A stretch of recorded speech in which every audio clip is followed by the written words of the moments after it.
How we doing, class? Are we having any fun yet? Well, we're not in person this week, obviously. We are here digitally. I really appreciate the feedback.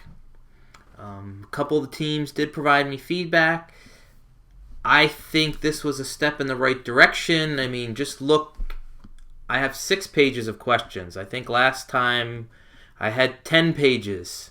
So, things are trending in the right direction. Let's see how this works out. I want you to compare this video compared to previous videos, and then if this is okay, we're going to go forward in this format. So, we do 2 weeks on CRM each year with this course, specifically because I want to spend 1 week introducing the topic and talking about the virtues of CRM, and another week talking about CRM, but also talking about the potential downsides or challenges or issues with CRM. Now, this was in the back file. It's getting a little dated. These were both in the back file. But there was also a fair amount of negative in all 4 of these articles. There's also a fair amount of positive to CRM. But this is the message that I want to get to you guys, that CRM, customer relationship management, is not software. It is a philosophy. CRM, CLV, customer lifetime management, all these ideas we've been talking about for the last 2 weeks. This is a philosophy. It's not software. In the past, we used to say software and hardware. Now we can just say software. It's not software. In other words, if your firm is not market-oriented, if your firm does not care about retaining existing customers, if your firm does not have a learning relationship, there is no amount of CRM software that can fix the culture and the strategies at your firm.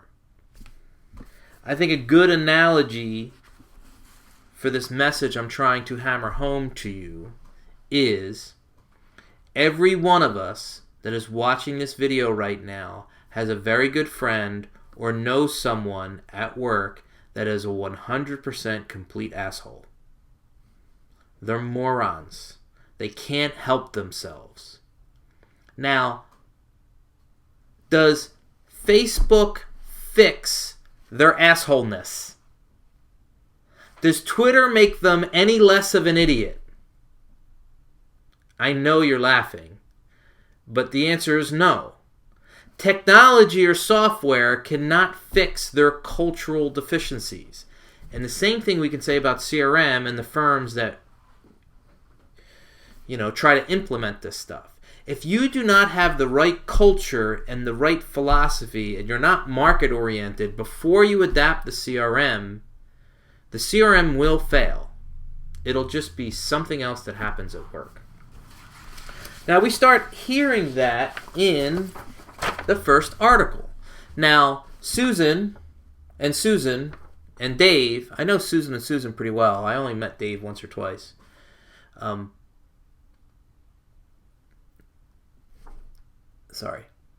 They called this relationship marketing, but for all intents and purposes, we are really talking about the same thing.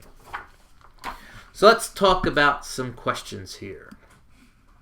Any suggestions on what specific challenges exist when we apply these concepts to internal customers? Ooh, I think internal customers are the same issues that we have. Culturally, they want to stay in their silos.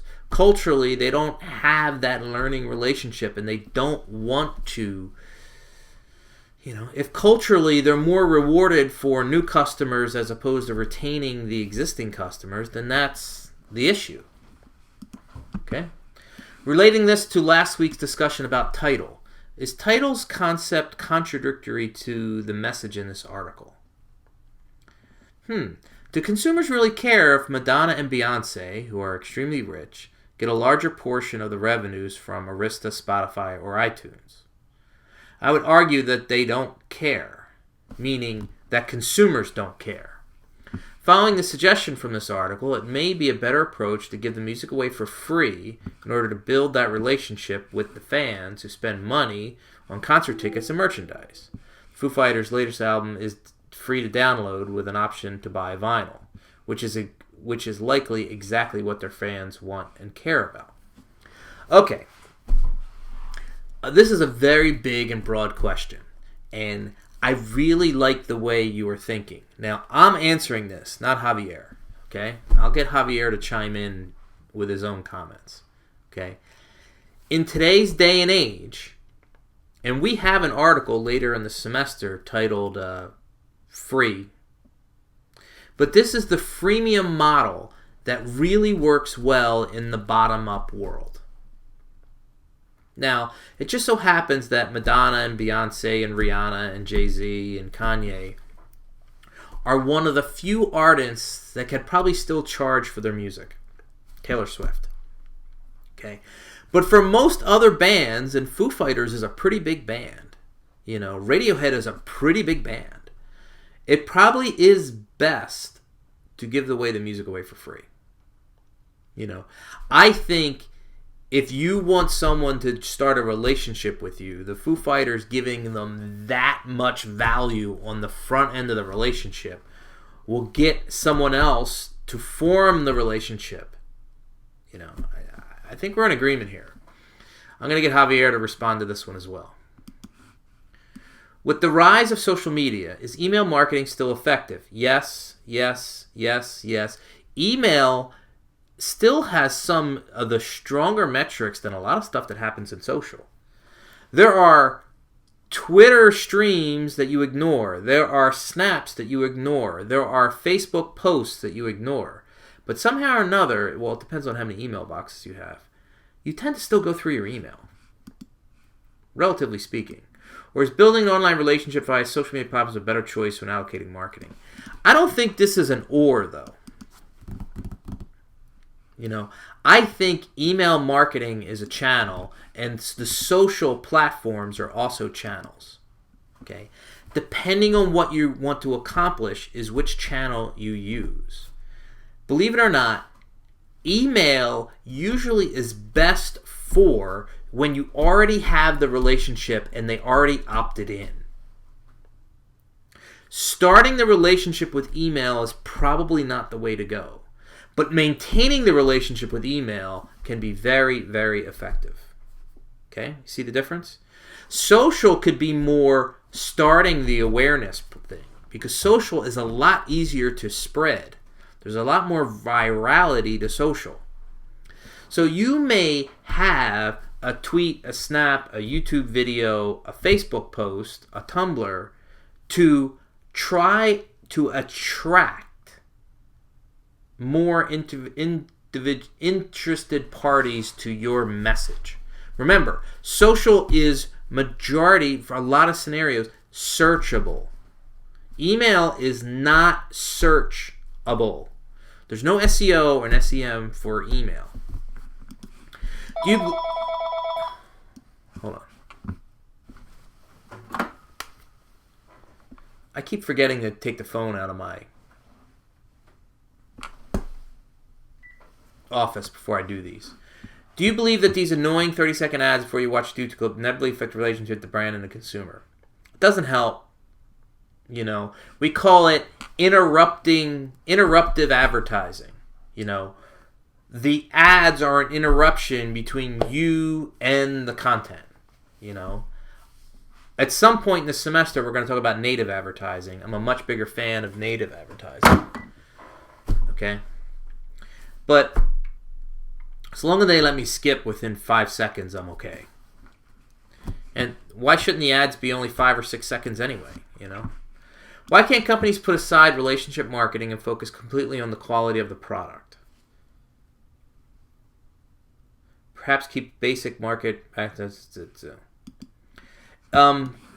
No, they can't.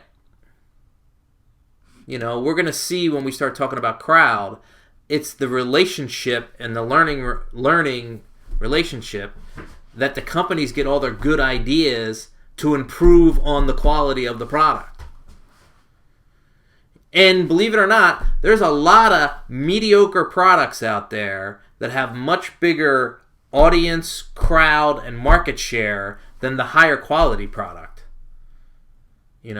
Quality and quality alone is not going to do it.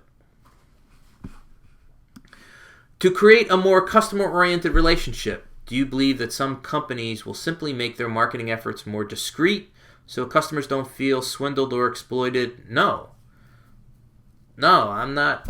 We're not in agreement here. There is no way that you need to be discreet. If you are being helpful, if you are providing value, you don't want to be discreet, you want to be direct. And if you are providing value and you WIIFM, there's no swindling or exploiting. And I can WIIFM if I know enough about you to provide value over and above what you are expecting. Will these flawed CRM strategies prevent companies from transitioning its customers to a model that supports mass customization? Yes. You need to have that learning CRM relationship in order to do mass customization well. We're in agreement here. Good question. Do certain companies not require the need to have a relationship with their customers? Yes, there are certain companies that you do not need. Bic pens, you don't need a relationship. You don't need a formalized relationship. There is only so much value Bic can produce. And the majority of it is pretty decent quality at a very low price that you can get anywhere.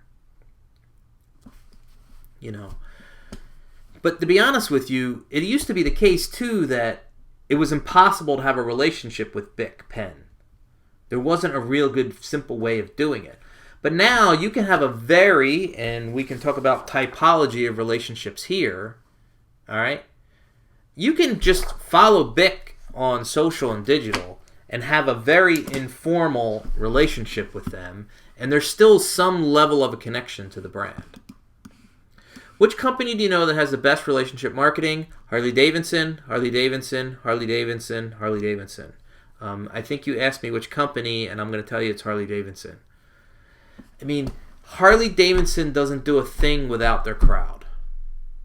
But to be honest with you, a lot of these Web 2.0 companies, eBay is useless without their buyers and sellers. Wikipedia is useless without their relationships that they have, both between the editors, the posters, and the readers.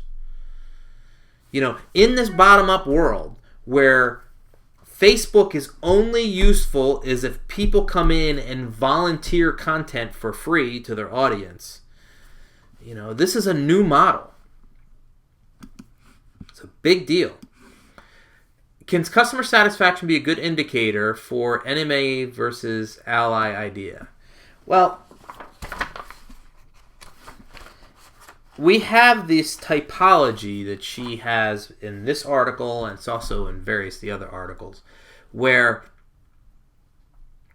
I don't think customer satisfaction, as per our discussion in the past, is a strong enough indicator for us to be able to tell if someone's going to purposely sabotage us in social or digital, or be do pro-social behavior for us in social and digital.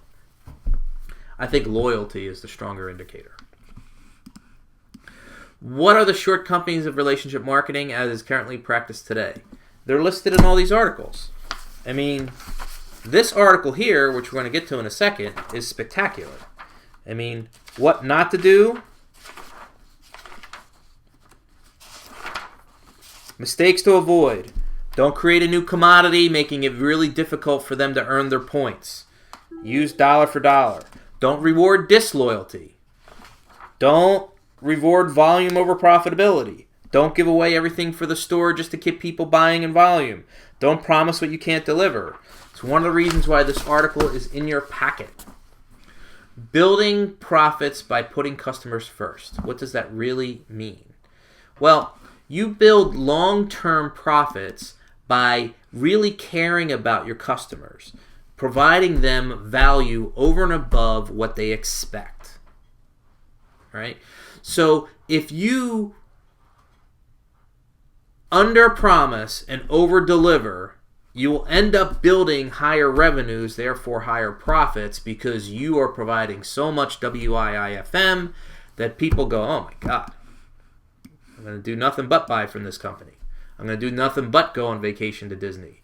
Oh, I've been to the parks too many times. It's time to go to that resort in Hawaii because I know Disney's not going to mess this up. So I'll pay a 30% premium to go to Hawaii because I know it's going to be Disney, and guess what? I know it's going to be good. My kids will be happy. Aside from what was discussed in the article, what are some other reasons for the marketing team to be so involved in the R&D process? Well, as we are oriented and marketing oriented, and as we break down silos, R&D should not be in some building all by themselves. Neither should the sales team, or neither should finance, or neither should operations. I mean, R&D and operations got to be hand in hand. Well, marketing's got to be involved with this process too. So is finance and accounting, because we got to be able to make this, you can't make an ice cream that costs $35 a pint, even though it might be the best thing in the world, because there's just not enough of a market to buy $35 ice cream. Okay? That's why we're market oriented. How does relationship marketing need to change to adapt to compete in tomorrow's marketplace? Well, all the pitfalls and all these articles, I'm going to just repeat what I wanted to say. I'll say two things just real quick. WIIFM. Under promise, over deliver, and more than anything else, you can have these relationships on different levels. Much formalized in a CRM system via email or by a login like Amazon, or less formal through Facebook. I mean, a Facebook like is nothing. Following someone on Twitter is nothing. Is it hard for a large company to maintain one-to-one relationships with every customer? It used to be, not anymore. And sometimes a company's preoccupation with so-called best customers leaves other revenue-generating customers feeling left out and underappreciated. So how do they achieve a balance and make the most of their customers feel comfortable? Well, think about what Netflix does to you. Think about what eBay does for you. Think about what Amazon does for you. Think about what Audible does for you. They use an algorithm to learn behavior and provide value. And if I see value, if I see something, what's in it for me, then I'm, by definition, going to be happy, therefore comfortable. The article specified several objectives that companies need to consider in order to regain customer trust. Which area do you think customers should focus on the most when trying to regain trust? Let me hit pause for a second.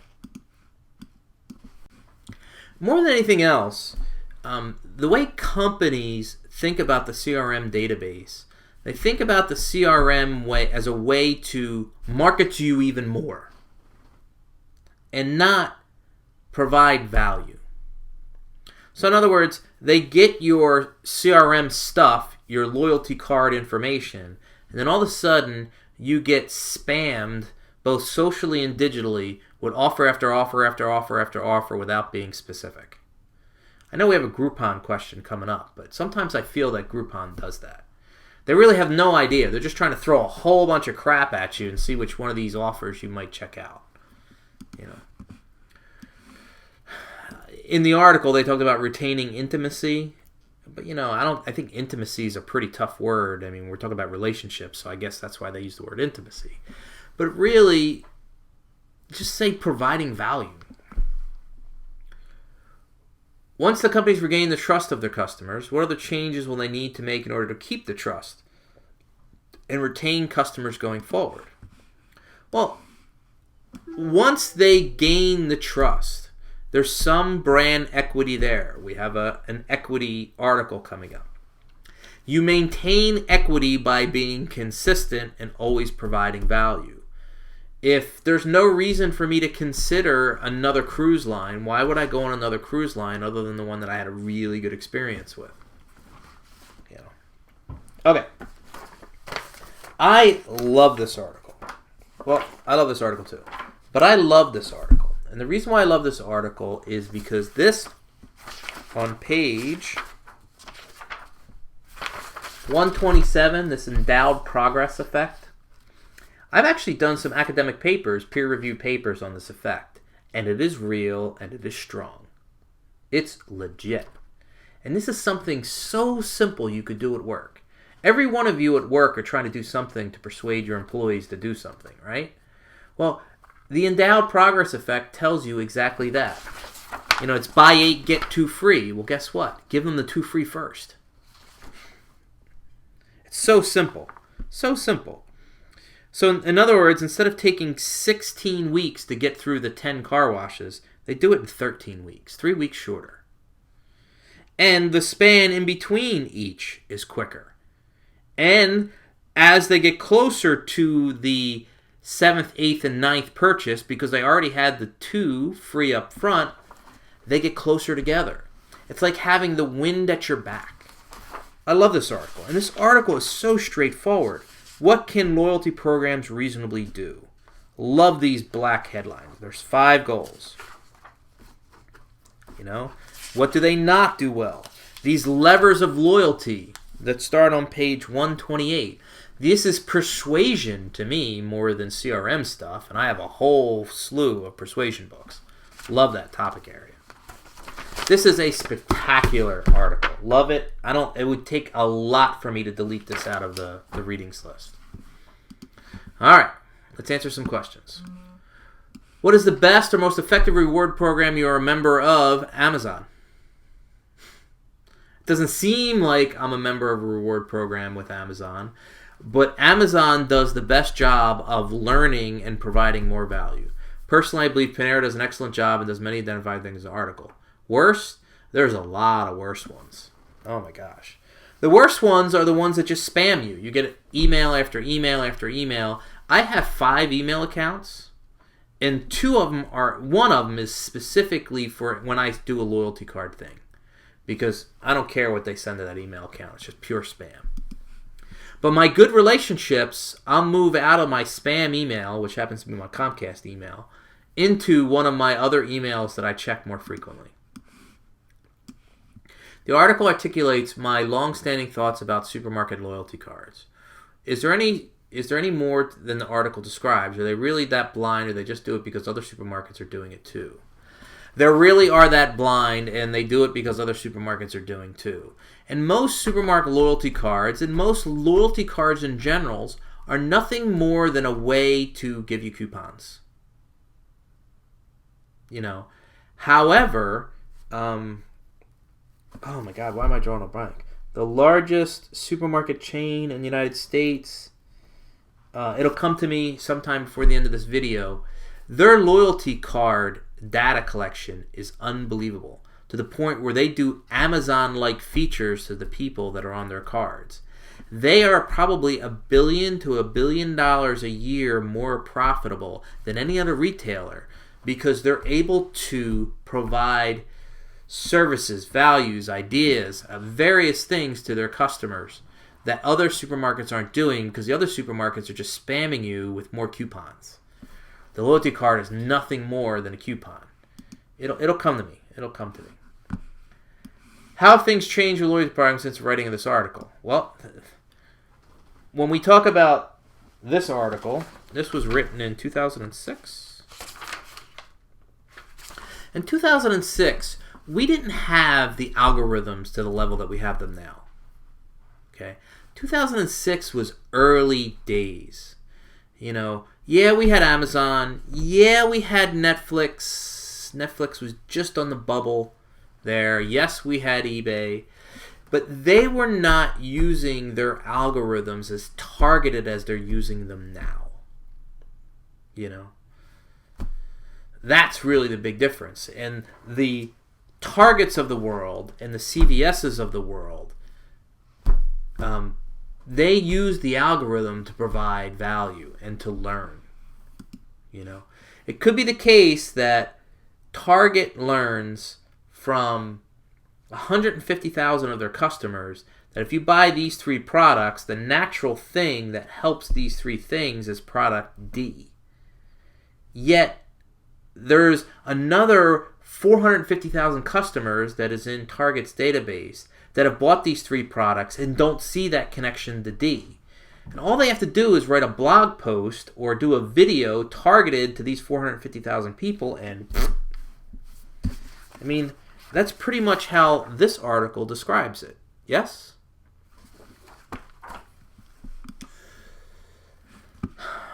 Will companies like Groupon disrupt the loyalty program model? Not Groupon. Groupon is not a good company at doing this stuff. You sign up for Groupon because you want the deals. And all Groupon does is throw specific stuff at you. But, how many times in my Groupon feed have I seen, nail salons? When are they going to learn that I'm never going to go to a nail salon? Yet, every week I get a nail salon thing.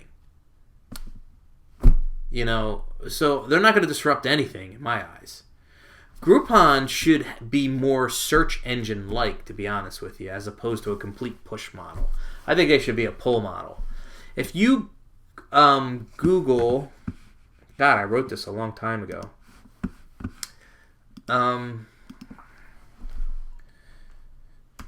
Daniel Laddick, let's fix Groupon.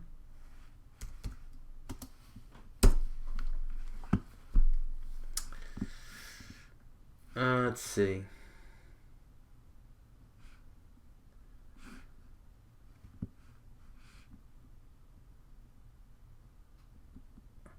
I'm going to have to get it from here. Let's see if it's still there.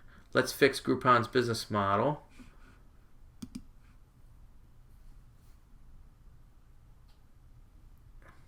Oh my God, they pulled the article down. Does this website even exist anymore? Sorry, I'm taking a long time here. Let's see if I'm here.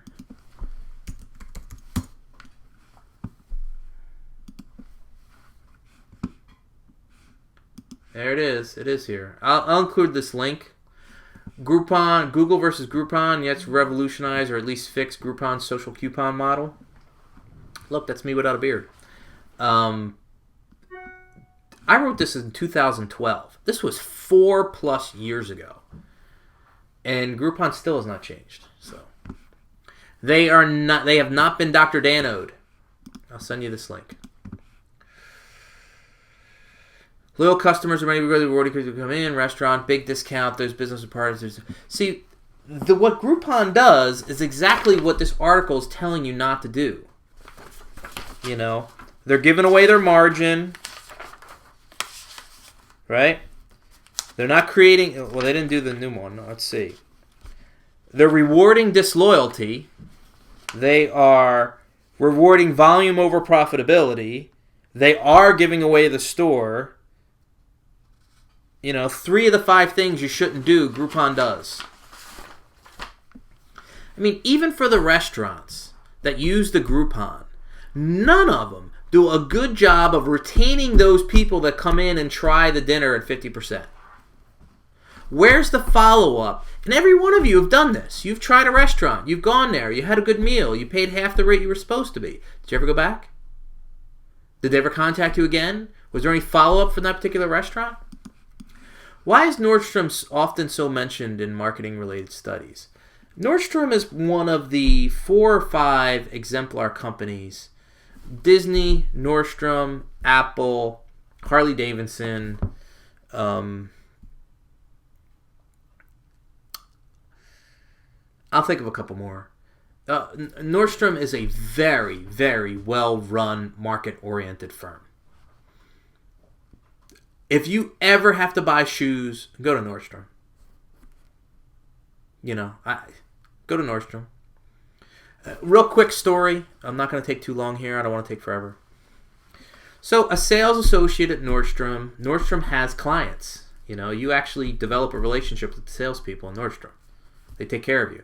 As a matter of fact, we're going to read William Locander later in the semester, and he used to live in Florida, and before Nordstrom was on the East Coast, he still bought all his clothes from Seattle. He had a client out in Seattle, so he would fly out to Nordstrom every so often. But after a while, he stopped flying there. He would just call them, and they would send him exactly what he wanted.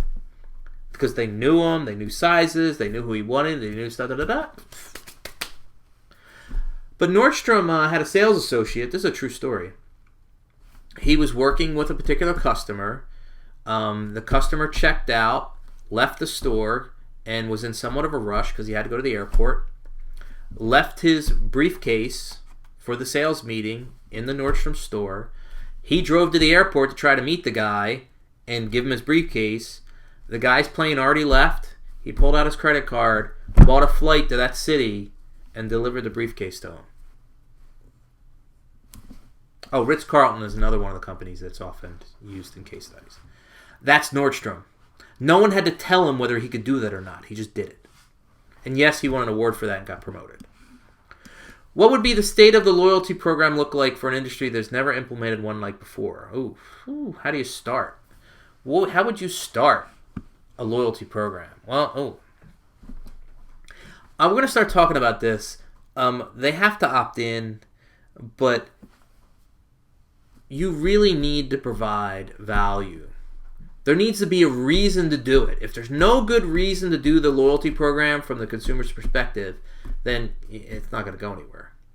I mean, it is extremely annoying every time I go into Best Buy. Do you really want to? But there's no reason for me to be part of the loyalty program for Best Buy. Can a loyalty program sway a customer from being satisfied to very satisfied or vice versa?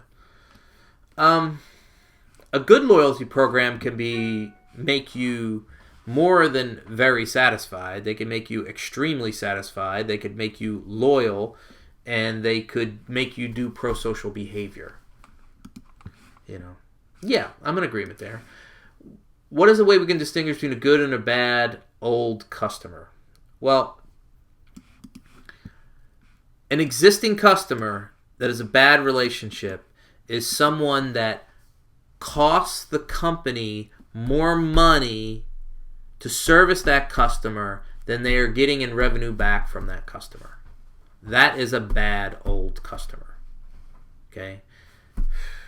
In other words, you're losing money, the firm, on the transactions with this customer because it costs too much money to market to them, too much money to service them, given the volume that they purchase back. In regards to customer loyalty programs that start to erode a company's profits based on volume, is it better to eliminate or significantly adjust the program knowing that you may lose a customer or competitor with a stronger reward-driven loyalty program? Look, if the only reason why the customer is coming back to you is because you're doing one of the 5 things you shouldn't be doing, then guess what? Either eliminate the program or raise your costs. It's a race to the bottom. Don't go there. If you provide value, you buffer yourself against margin-driven marketing battles and zero-sum games. Do loyalty programs only work well with a B2C model, or can they also work well with a B2B model? I think they work better in a B2B model.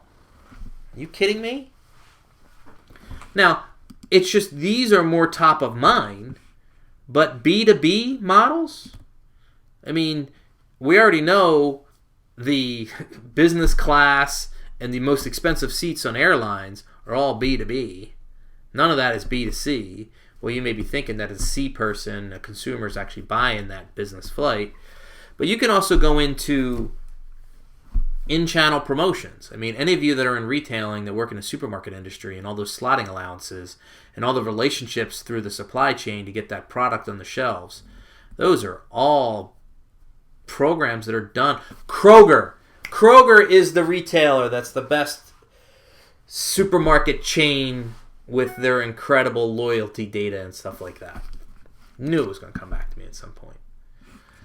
In your opinion, what are the best loyalty model programs? I think I already answered this question. To me, Amazon is the best of the best of the best of the best. How marketers can best capture the customer's true intentions without seeming being aggressive? By providing value. It sounds very basic, and I apologize. But if you give them something they really want, and having a learning relationship, two-way interaction, bottom-up world, that's where you get these true intentions. Are you using a social media listening tool to listen to customer conversations out there so you can find out ways to add value? I mean, hell, we all go to hotels. We all hate going to the front desk to check in. Well, give me a good plan so I can check in, and as soon as I get geofenced closer to the hotel, the key's on my wrist already, and I just walk up to the door and go, beep, and I'm in. You know?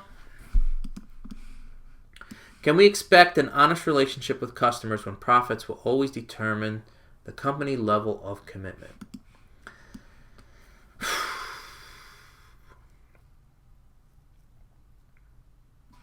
Yes.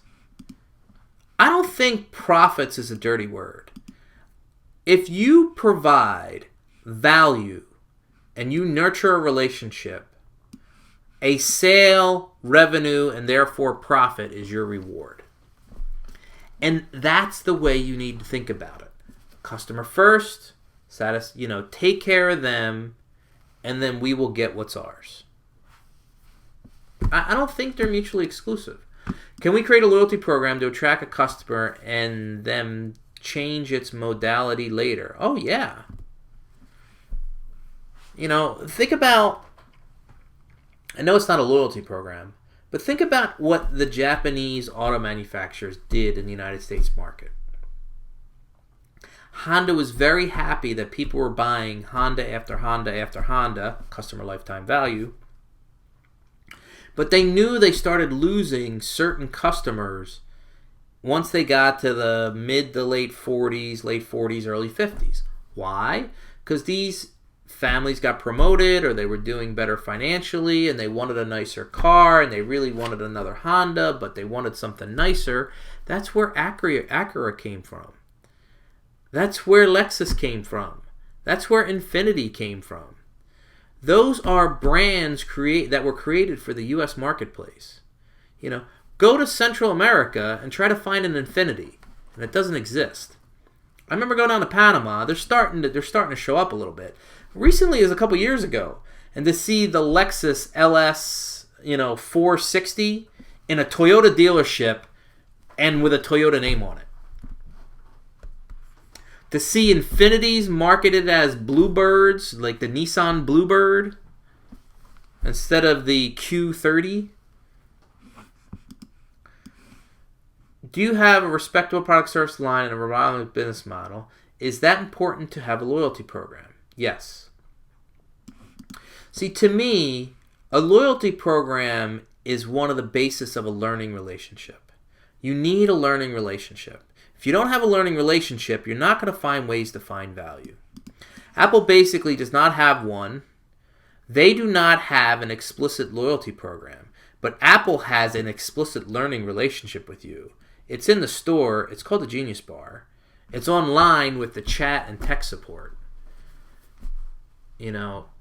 Loyalty programs are not a thing of the past. They are not a thing of the past. Learning relationships is probably number one. If you don't have a learning relationship in a bottom-up world, you are screwed. End of conversation. Write that down in your notes. What are the most advantageous and disadvantage of a loyalty program to a company? The articles list these. That's what this article is. What are the most common pitfalls to avoid when constructing a loyalty program? Team. It's the last 3 pages of the article.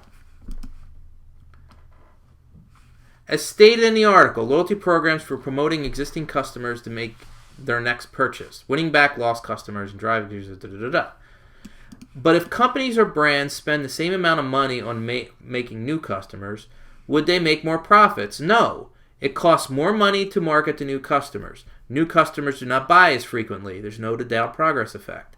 New customers do not buy in larger baskets. New customers do not do the same pro-social, word-of-mouth behaviors, i.e. the toolkit article that we read last week, than new customers. You know what I'm talking about. It is much better to retain existing customers and learn than it is to always try to get back, try to find new customers. When you always have new customers, there's no learning in the relationship for the R&D, for the services, for anything. You're spending all your resources, a la AOL did way back when, just getting new customers.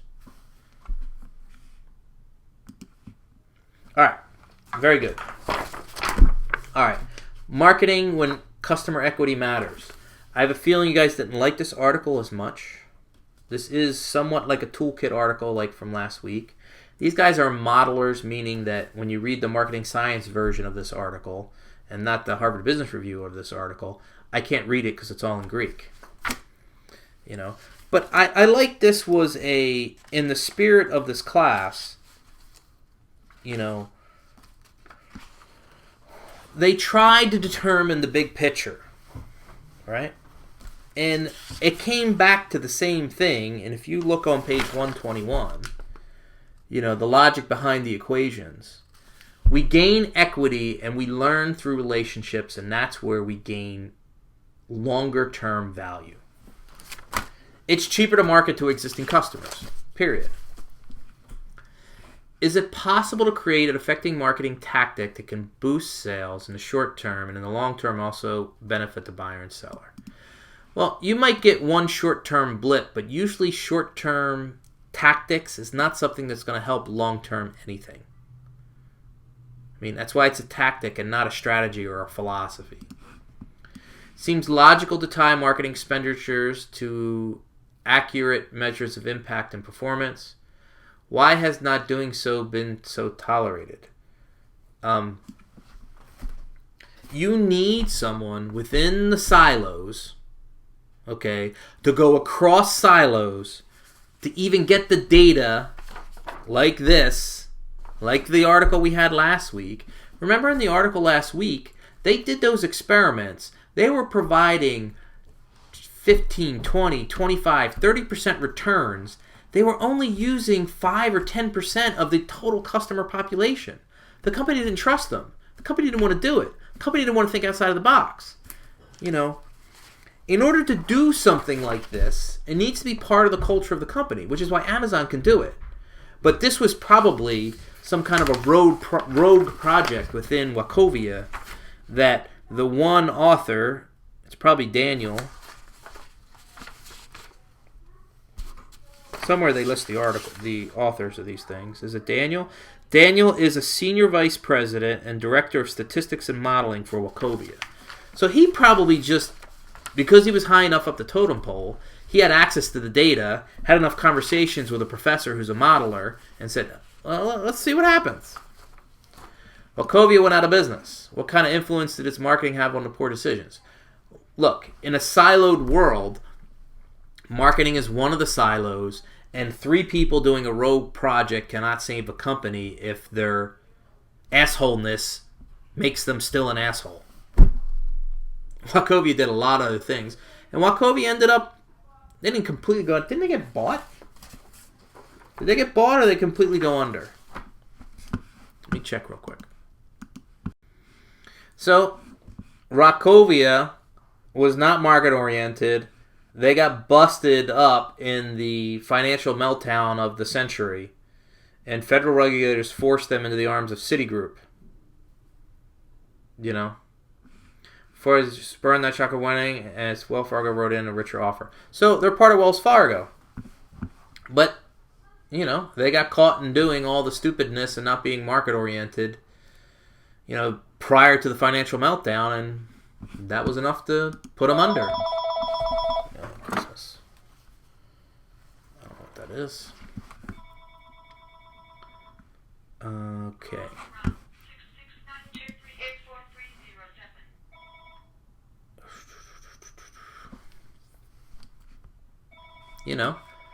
Could the people within the marketing silo said more? Did the people in the marketing silo have enough clout on the totem pole of Wachovia?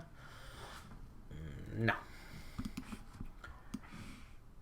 How do you know when it's the right time to go out and acquire new customers as opposed to investing in your existing customer base? In addition, does customer equity hold more value than brand equity? Customer equity holds more value than brand equity. I would easily put page 121 as the answer to that, compared to the things that are listed on page 120, what goes into the model. Now, in the true bottom-up CRM world, Your existing customers should be the one finding your new customers. It should be, a la the article last week, pro-social word-of-mouth behavior and recommendations to a more pull model than a push model. That's to me one of the dreams of the Web 2.0 bottom-up model. It is pull to acquire new customers than it is to push to acquire new customers. How do you feel as customer satisfaction is actually directly controlled by marketing and sponsorships, and sponsorships are indirectly controlled? For example, some companies hire a licensing company solely for sponsorships. I don't know what to say here. Sponsorships, I don't know if they're really indirect. I'm agreeing with you on the front half. I kind of don't know what to say here. I don't see that they're indirect, even though because sponsorship contracts are so well detailed that although someone else is doing it, what is being done is completely known and controlled because the amount of legal that's involved with it.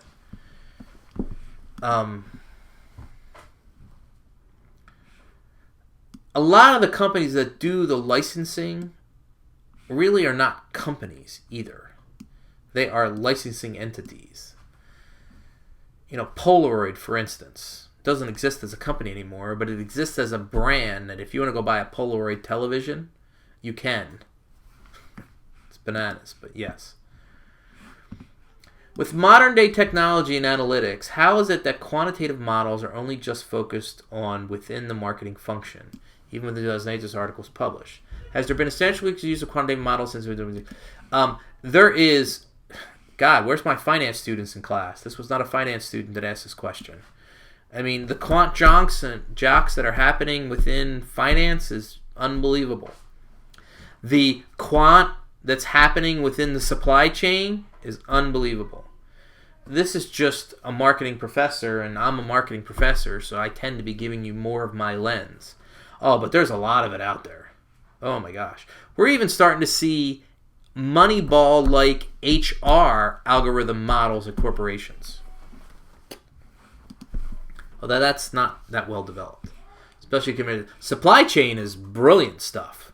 Go study. I got at least some of you took some of those Professor Ornstein and Professor Renew's classes. Even KV's business intelligence stuff is all here. Do you think that part of Wachovya's fall could be a result of inability to respond to identify marketing mix properly? Sure, it was part of it, but that wasn't their primary challenge. They were doing lots of the legal, unethical, ethical, that all the other financial firms that were doing. I mean, companies that have been around for years went under. So... Are most companies concerned about maximizing a new customer acquisition's equity in the short term as demonstrated by... Yes. Almost all companies are concerned about maximizing new customer acquisitions. Because it is a metric that Wall Street asks for every 3 months. When referring to allocating more time and money to different resources, what is typically the highest resource that companies will invest in? Now, it depends on the company and also depends on the silo. But, we can go to operations and R&D and, if you want to talk about marketing, usually we're talking about television advertising dollars. I just saw a forecast, by the way, in Ad Age, that 2017 will be the year when digital outspends network TV. They're forecasting it's going to be this year. How frequently do these models need to be updated for a changing business provider? In my head, Google's algorithms updated 600 times a year. In my head, you don't create this model and don't do any feedback loops and don't update it. I mean, if on this Wachovia level, once you have the model, you can keep feeding the data into it every damn day. Nothing wrong with that. The new marketing is, speaking of this, this book starts off with the Houston Rockets and how they have been tweaking their environment, their algorithm. They started in 2006, 2008. They're almost at 10 years on tweaking that algorithm. And every time they get more data or new insights, they change the algorithm. New marketing is really about educating your buyers and making them aware of something that they're missing out. I don't agree with that statement at all. We're not in agreement here. No. Marketing is about find out what people want and give it to them. Marketing is about WIIFM. I'm not sure we're in agreement here. This is what I'm talking about. I'm not in agreement here. How do we define customer equity in the short term and in the long term? How do you think it varies by industry? This one I'm not really going to be able to be that helpful with. In the short term, they're just looking at revenues here. The long term, we can look at a lot more things. I mean, the percentage of customers that have been with the firm for more than X number of months, the percentage of customers that have recommended and brought in customers, new customers that have lasted for X number of months. I think you could think about this in terms of, involvement. That's an academic term. In other words, if we're talking about banking, if we're talking about healthcare, if we're talking about things that are more difficult to switch, things that are more cognitively invested, then that's radically different than a consumer product that you could switch every 3 to 4 months. How can companies ensure that their marketing tactics improve performance, do not harm a customer? Well, if we're learning, do we have a feedback loop? Are we hearing from customers? Are there complaints in social? Are we getting more emails? Is our 1-800 number being hit? Are we starting to see that in our social media listening platform, our negative sentiments is increasing? If we're market oriented, we're constantly looking for stuff like that. Wachovia model was helpful to the company in making better business decisions. Are similar models not as useful to other companies, specifically companies that are more quickly evolving and adapting to market changes, such as tech companies? No, I think tech companies who have an algorithm can adapt quicker because the algorithm is telling them that. I mentioned earlier in this semester about those companies out in San Francisco that have started doing this stuff with fashion now. And Google the article, Moneyball Fashionista. And the tech companies are making decisions quicker because they have better sources because the algorithms and the learning relation happens faster. And these companies are culturally, are more into change because they're more using the external data sources and they're more following that path as like a learning relationship as opposed to an internally focused, I only have the model, this is how we do things, I'm not changing unless the building's on fire. Do you think incorrect results from a marketing mix model could lead to poor decisions resulting in a company going out of business? Well, if you have bad data going into making the model, then guess what? It will lead to poor decisions by definition. But I don't think that's what happened to Wachovia. I don't think the model that this guy built and tested that Wachovia probably did not adopt is what made them go under. Okay. I'm going to take a quick pause. Be right back. Okay. Last article. Last set of questions. Again, we have Jill and Susan. Was Jill? No. Again, we have Susan. This is the first one with Jill. Like this article. This article reminds me a little bit of the value article we talked about earlier. Lots of very good, it echoes this article with, it's, relationships and really love this idea here. This is a 2x2 matrix. All these various types of relationships. Love the idea of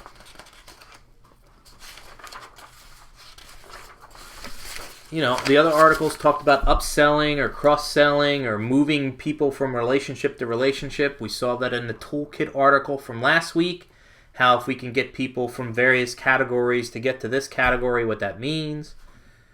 This is a solid article. Big fan of this one. 2 years old? 2 years old. Pretty good.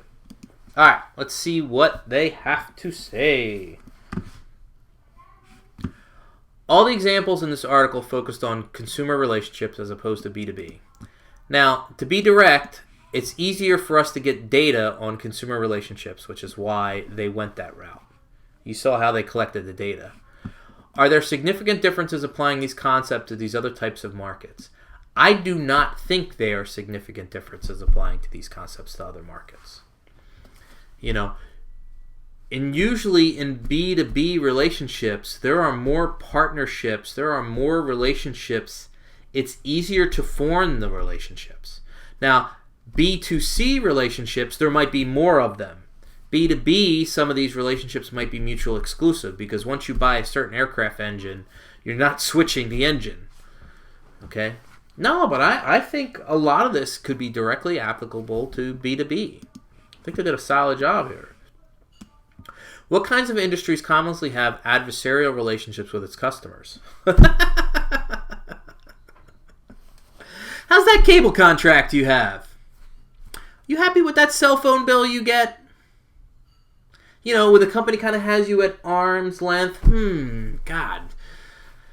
Think about the one number you need to know article.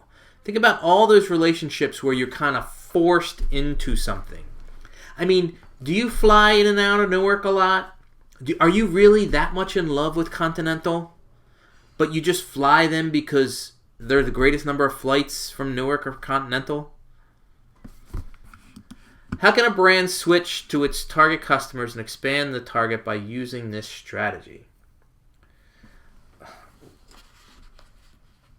If the brand learns where its customers are currently and then can figure out what their target customers, their aspirational would be, you can devise a strategy to move them from one of these quadrants to another quadrant. To move them from a stranger to a fling, from an acquaintance to a casual acquaintance to a teammate.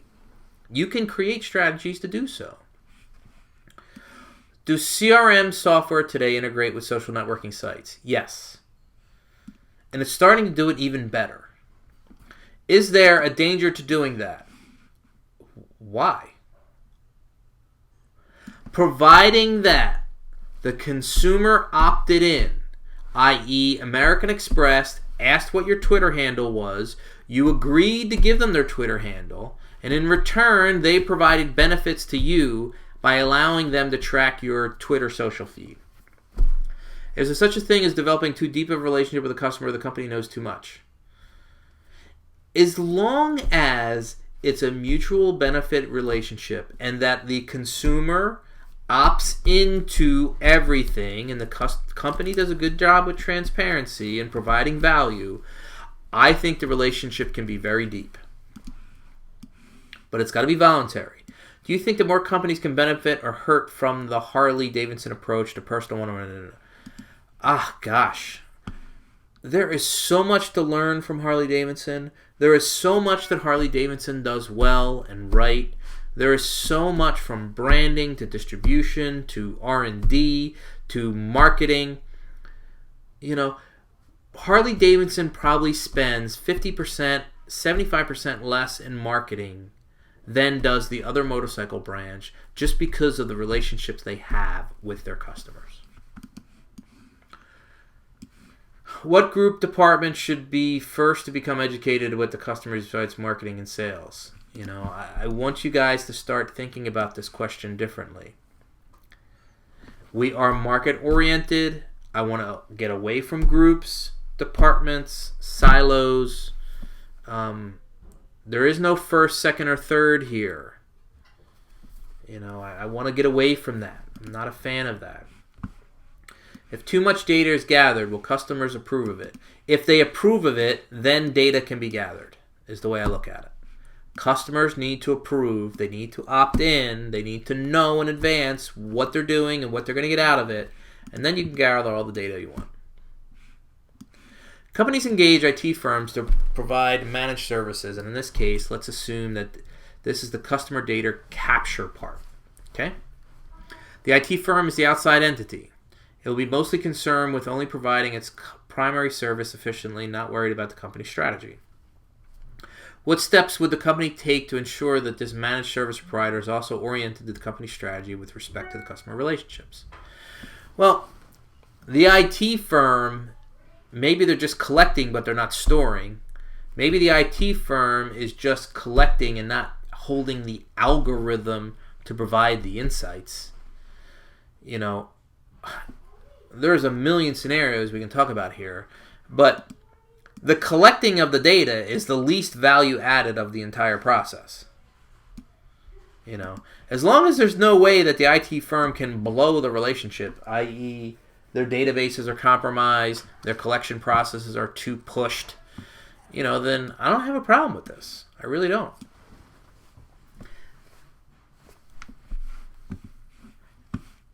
Hold on. I need to pause. I'm sorry. I'm running out of breath. All right. When and how does a marketer, CRM manager draw the line for customer profitable one abuse? How much can a company firm brand take? Customer abuse. Okay. Now, I'm assuming... Now, this is abuse from the customer's perspective. A profitable one. You know, if it's within the corporate culture and it's within the relationship parameters that customers are not allowed to behave outside particular norms, I think that's your answer.